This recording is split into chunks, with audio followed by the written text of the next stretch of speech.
संकट तुमच्यावरती कधी पण चाल करून येणार.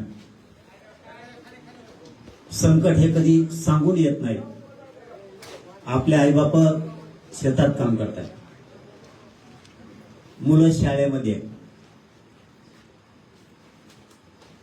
हे असले माजलेले गुंड यांच्यापासून कधीही संकट येऊ शकतं. त्यांना मित्र नाहीये,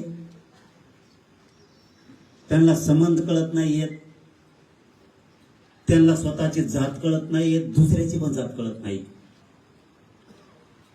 त्यांच्या समोर एकच प्रश्न आहे की गुंडगिरी, आणि त्या गुंडगिरीतून पैसा कमवायचा. मग समोरचा रक्तमांसाचा असला मेला तरी चालत. जवळपास यांचा मात जिरीत आणलायच आपण, थोडे राहिलेत आणखी. तुम्ही प्रत्येकानं पट्टी वडगाव सह या परळीतल्या सगळ्या पट्ट्यातल्या लोकांना सांगतो, आणि बीड जिल्ह्यातल्या सगळ्याच लोकांना, पुढच्या काळात यांनी त्रास दिला की यांचा अर्ज पोलीस स्टेशनला गेलाच पाहिजे.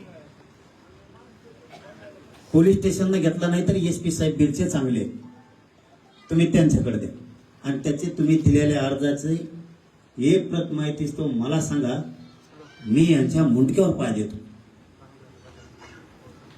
फक्त गप बसू नका करा. हे माणसं मारत राहतील, पोरं मारत राहतील, तुम्ही सहन करत राहणार, तर प्रत्येकाच्या घरातला माणूस संपल हे लक्षात ठेवा. राजकारण हा भाग वेगळा आहे, राजकारणाच्या वेळेस राजकारण. समाज आणि समाजाचे पोरं जिवंत ठेवायचे असले तर या गुंडाच्या टोळ्या ठेप्याला आणणं खूप गरजेचं. आणि यांनी गुंडाच्या टोळ्या जास्त वाढवल्या. त्यांना त्याच्यात काय समाधान आहे कळतच नाहीये. गुंड वाढवायचे, त्याच्यात काही पोलिस इन्व्हॉल्व करायचे. आपण किती अर्ज घेऊन गेलो तर ते पोलीस वर बी बघत नाही.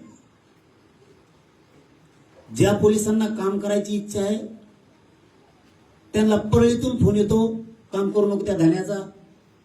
पुन्हा करणार ज्या पोलिसांना करायचं तोही करत नाही, काही तर त्याच्यात दावणीलाच बांधले.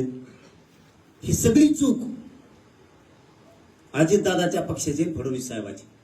त्यांनी याला बळ दिलं म्हणून ते माजलं, आणि इकडे लोकांचे लेकरं ते मारायला लागले. इथं आमचं जातं त्यावेळेस आम्हाला कळतं.